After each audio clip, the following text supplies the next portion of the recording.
শ্রীং মঙ্গলায় নমঃ। ওম ক্রাং ক্রিং শোভুমায় নমঃ।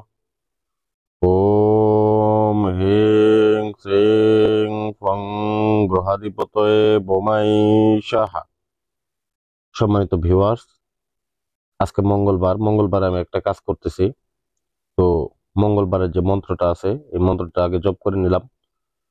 তো এটাকে জপ করার পর আমি আজকে একটা বান মারণ বিদ্যা দেখাবো, মহাশক্তিশালী বান মারণ বিদ্যা, যে বিদ্যার মাধ্যমে আপনি নিজ চোখে দেখতে পারবেন যে কিভাবে একটা শত্রুকে জ্বালিয়ে পুড়িয়ে খাক করে একদম মেরে ফেলবো আমি।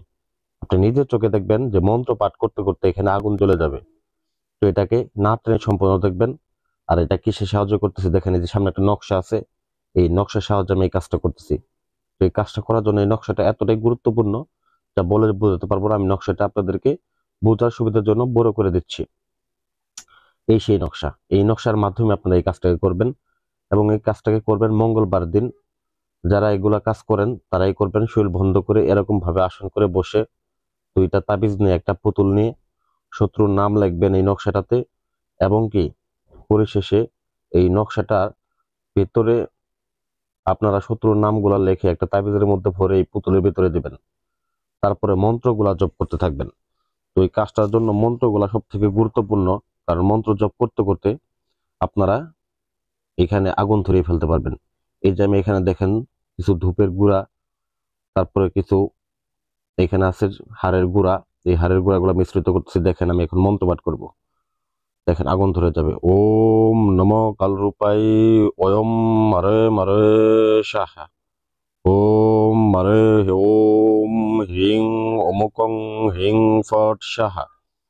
ওম মারে ওং শ্যাম হিং ফট সাহা। ও হুং বজ্রস্তায় মারং হুং ফট সাহা। ও নম কালরূপাই অয়ন মারং মারং সাহা। ও ভূতাধিপতয়ে অমুকং হন হন দহ দহ পচ পচ ফট ঠ ঠ সাহা। ও নম কালরূপাই অয়ম ভস্মী কুরু কুরু সাহা। ওম হিং ক্রিং শ্রিং কালিকঙ্কালি মারং শ্যাম ক্রিং ফট। ওম নম কালরূপাই অময় ভস্মী কুরু কুরু সাহা।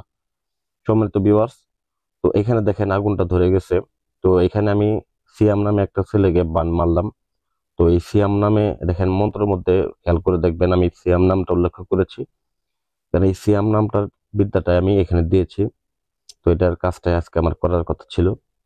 তো এই কাজটা দেখবেন যে 24 ঘন্টার মধ্যে শত্রু যেখানে থাকুক, যে অবস্থায় থাকুক, শরীর বন্ধ থাকুক বা জাগ্রত থাকুক, যেখানে থাকুক, শত্রু 24 ঘন্টার মধ্যে মৃত্যুবরণ করবে। এটা 100% গ্যারান্টি। তো আপনারা নিজেরাই করবেন। কাজটা করার জন্য অবশ্যই আপনাদের দরকার হবে একটা পাঁঠার রক্ত। একটা পাঁঠার রক্ত নেবেন একটা বাটিতে, নিয়ে এই নকশাটা অঙ্কন করবেন। নকশাটাতে শত্রুর নামগুলা ভালোভাবে লিখে নেবেন।